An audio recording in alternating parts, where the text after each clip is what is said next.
Sorry about that. Sometimes I get choked on my own sugar. You know how that is. When you like a sugar beet and you just get beat and choked on your sugar. Now, while I was at, and the man with the green eyes was here, and the cat was here, and they eat the cat, so I did not want them around. Anyway, Kosher Catfish here. Oh. I've got to tell you, too, the whys you see on there. If I don't say what I'm supposed to say right, they shock me. It's very shocking. Anyway, Kosher Catfish here. Talk to you some more about the yak. The yak just got me on an attack at the yak. I thought last time maybe I was all yacked out about the yak, and I found out, no, you wasn't yacked out about the yak. Kitty cat, would you please stop it? I don't know, they sound like they're cooking a meal in there, and I'm not sure exactly what they be cooking, because I don't let them play with fire, because they pussycats. Anyway, the yak. I told you, I had the theory of the yak, and I think the yak is trying to rule the world in a strange kind of way. Maybe not rule, but like just take over all kind of stuff. And I proved that by all the stuff that I told you earlier. You got the yaks everywhere. You got the yaks in the heating in the air. You got the yaks crawling up into the halls and then doing the wiring and sending humans out there to do the wiring, and you got the yak attack. In fact, they actually allow you to eat them, to infiltrate your food supply. Get you dependent on the yak and then take the yak away, and then you can't have no yak attack. Anyway, they got to the music. The chuck, the yak of the sax, and the chuck meat. You could actually have the chuck yak, the chuck of the yak, and play the yak of the sax at the same time. Kid, pussycat, would you stop that before I come over and put you in the corner? Give that cat a timeout. Anyway, they got in the music in more ways than one. So if that Ted Mangione was like playing the yak at the sax, and somebody else was singing like "Hit the Road Yak," then you could just have a whole yak band. The whole yak band, where they just infiltrate the music, and they've probably got performers and other kind of yak stuff that they have figured out how to do. But I just figured out that one. It's like, hit the road, yak. Don't you come back no more. So I think the yak was probably like a brutish. My granny, she always called animals like yaks and stuff dumb brutes. And I never really understood why. Until I met the yak that tried to do the roof, and the cognac. Then I understood why they call them dumb brutes and beast. Anyway, so we got the hitting the road yaks. Then, one of the other ones, I could not understand. See, Kosher Catfish was tied up in his bayou thinking, and after the CRTs got a hold of me, I'd give me the shakes, and stuff would just come in. I didn't know where it's from. So I missed a whole lot of what was happening back in the late 60s, 70s, and somewhere around there, where you get them shakes of various kinds and sundry stuffs. Anyway, the high yak in the plane. Why in the hell now would you put a yak on a plane? Why would you allow the yak to try to trick you? And I assume it was a brown yak, because they're the only ones that could wear the boots and stuff, because they had the projections and such. It was genetically altered to get on the plane. They're beast. They can barely hold a conversation with you. They have to get somebody else to sort of like, what's that called? They protract the yak. There's a term for it. I don't know what it is. Just listen to the story. Anyway, they always talking about high yakking the plane. If you didn't let the yak on to begin with, then he wouldn't yak the plane. He yak it all up.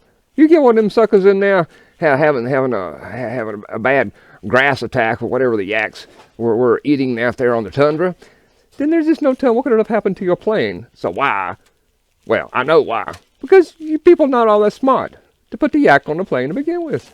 Anyway, so much for the yak. I think they have been taken off the non-endangered list of little creatures that can come on with you as critter personal attaches, or whatever the hell that is, to make you feel better, so you can stroke that sucker. Oh, I feel better now. The plane not going to crash.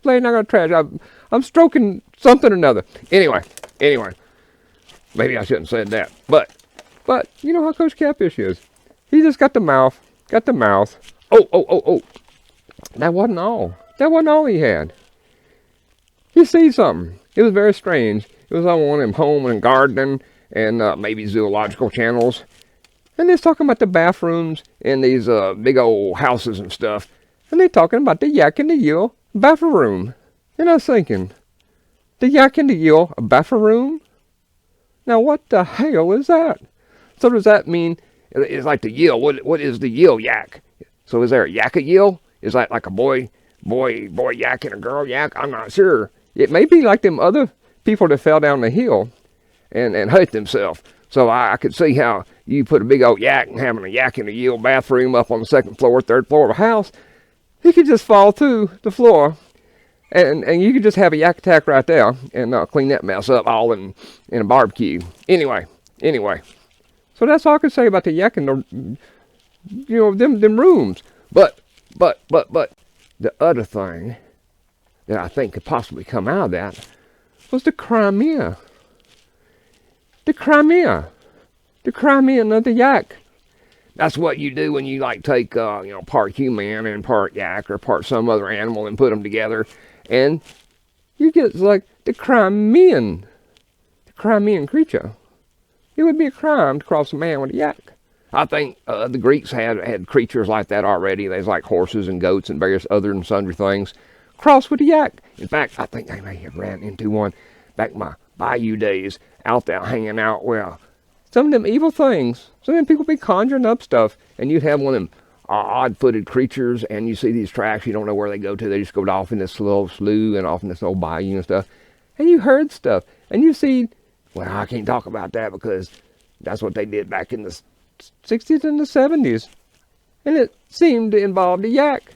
Why is the yak such a prevalent and non-temporal and a non-compersonal creature? How did it just come on the scene? The yak. I see the yaks everywhere. I guess that's why I be yakking about the yak. Anyway, there's some other stuff I must possibly reveal. I'm on the trail.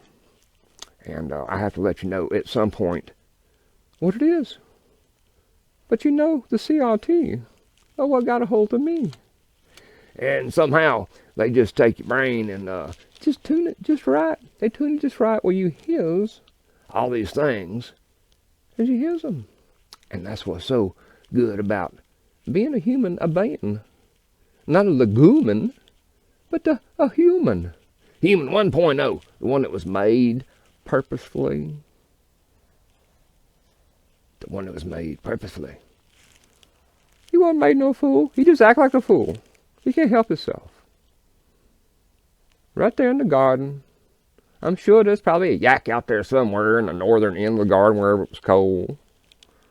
But it's always about the man and about the mouth and about the eyes and what goes in and what comes out and what goes in and what comes out. And that's the whole part of where we create the reality. Don't let nobody else be creating your reality. Make up your reality by living it. Even if you got to just yak off with the mouth a little bit. That's just how it works, you know. You got to keep it light. You got to keep it tight. Hallelujah.